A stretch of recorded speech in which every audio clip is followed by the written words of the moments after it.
Hey guys, so today we're going to talk about the Great War, which is an oxymoron if I have ever heard one because there is nothing great about this war. It has also been called the war to end all wars, but if I had been around when they had described it like that, I would have said, humans, have you paid attention to our history? We are full of conflict. I don't know. War to end all wars? It's not going to be. It's also been called a European War of Empire because it consists of multiple European powers that have colonies all around the globe, and they will all go to war in what is a world war, World War I. So who fights this war? First, we've got the Triple Entente, which will be the United Kingdom, Russia, and France. They're going to go throw it down with Germany, Austro-Hungary, the old man on the block, which is the Ottoman Empire, and Bulgaria, also known as the Central Powers. So, did you notice that a country was missing from that list? That would be the United States, if you're paying attention to the fact that you're in a U.S. history class. Don't worry, other countries are involved. These are just the lead countries, and the United States will indeed engage, though we will be late to the party because, we don't really want to fight a war, and we don't really have an interest in the war, and we really are kind of led into the war as we shift our policy into one of liberal ideology under Woodrow Wilson, who has a vision called moral diplomacy. But to be fair to my man Woody, we probably would have gone to war if it had been TR at the helm, if he had won the election of 1912, because, Theodore Roosevelt with his big stick actually thought of the world in a realist way, and there were realist reasons to engage as well. So let me give you a very fast, very broad-stroked overview of what was going down as the guns of August erupt. You've probably taken a world history class in which you learned a little bit about World War I, and you may recall again that this is a time in which many of the European powers are expanding their colonies. They're trying to take over as much of the world as they can, which is probably why there's this little bird that's sometimes called the European sparrow. It's also nicknamed the English sparrow and most commonly referred to as the house sparrow. But let me tell you about this bird because it's just a great metaphor for Europeans. The European sparrow will go out and it will actually invade and take over other birds' nest. I mean, it's just coming along, squeak, squeak, squeak, squeak, squeak. It's super aggressive, and it'll take your stuff. And that's kind of what the European powers were like in this time period. So when Austria-Hungary takes over Bosnia and Herzegovina in 1908, when it annexes these lands, there are going to be people who are upset about that. People like Gavrilo Princip. So Gavrilo Princip is just a young guy. He's only 19 years old when he decides to join an anarchist organization called the Black Hand that is pushing for Serbian control of Bosnia and Herzegovina. Essentially, he thought that Austro-Hungary should not control these peoples. They were all of one ethnic group, and those guys should all get together and become a country of their own. Now, no one's really paying attention to Gavrilo Princip except for, the fact that he assassinates the heir to the Austria-Hungary throne, a guy named Archduke Franz Ferdinand, who will be in Sarajevo with his wife, Sophie. Now, if you want to know about this assassination, it's kind of a comedy of errors. The Black Hand stick multiple assassins along the parade route, and they make mistakes. But eventually, Gavrilo Princip is going to pull out a revolver when Sophie and the Archduke go by a delicatessen where he is sitting, and he will just shoot them both dead.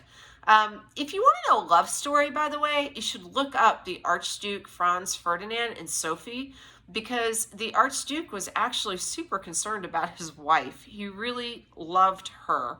And it's kind of a, before there was Harry and Meghan Markle, or I don't know, any other wonderful little romances, in the royal families, there was that. Okay, there was that. Anyway, Gavrilo Princip will go to prison. He will die there of tuberculosis, but he will believe that he did not cause the war.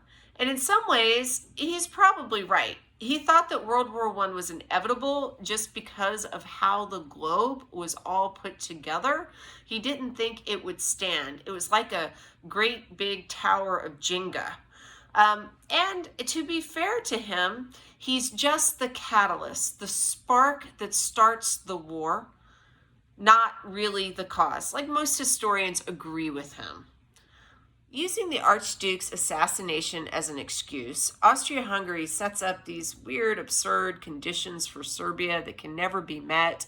And eventually they're just going to declare war on Serbia, and then Russia is going to say, wait, no, we like Serbia.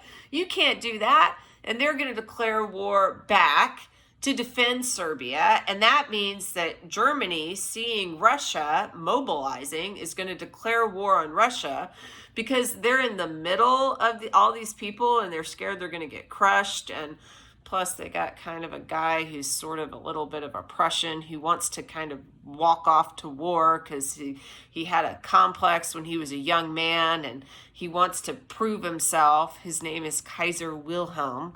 And France is going to then be drawn in against Germany and Austria-Hungary. And then Germany is going to attack France through a country called Belgium, which was completely neutral, which will pull Britain into the war. And that's because they're mad about the Schifflin plan, because you're not supposed to attack Belgium because, you know, it was neutral.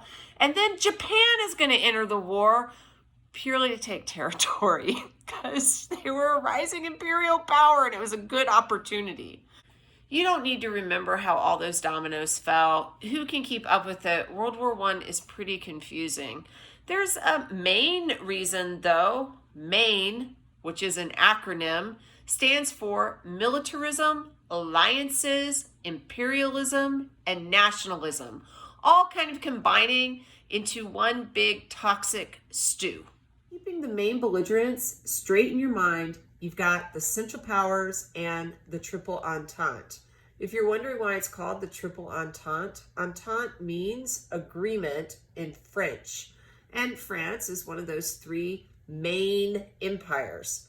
You have other allies that fight on that allied side, Serbia, Italy, Japan, and the US, but they're either minor or they come in late in the war. So why are the Central Powers called Central Powers? I don't know. Oh, wait. Yeah, okay, I can see it. I can see it now. I can see it. Now, in the beginning, the United States stays out of the war. Why is that? Well, for one, we've got kind of a history of isolating on our side of the world. We don't like getting engaged in big wars unless it's super in our interests. So there's that. But also, we have all kinds of trading partners in the world. And you know who we like to trade with? Everyone. The business of America is businessman, and we are trading. That's why we wanted ports, right? So we trade with the Central Powers, we trade with the Triple Entente powers, and you know what happens when you go to war with someone? They stop trading with you. Also, we've got this issue that we have all kinds of immigrants who are in the United States. The population of immigrants has exploded because of industrialization, and they come from Europe, and who are they going to support? An old mother country Germany, or an old mother country the United Kingdom, or an old mother country France? I mean, who knows? We don't know. And you know what else you need when you go to war? You need everyone to be on the same page and not supporting some other mother country. Woodrow Wilson is so confident that other nations will honor our neutrality that he still allows Americans free movement to go on vacation. So when his Secretary of State, William Jennings Bryan's like, yo, dude, that's not a good idea. The Germans have U-boats and they're doing things like shooting missiles at passenger ships. Wilson's like, you know, people got a right. They got a right to go on a passenger ship if they want to. You want to go on a cruise? Get on a cruise ship. Until, of course, what happens? German U-boat sinks the Lusitania in 18 minutes, and a whole bunch of Americans die on board. Now, why was the Lusitania sunk? It was possible it was actually running arms, but it was a civilian cruise ship. Come on, you're not supposed to shoot those. Is the sinking of the Lusitania the catalyst that gets the United States into World War I? No. No.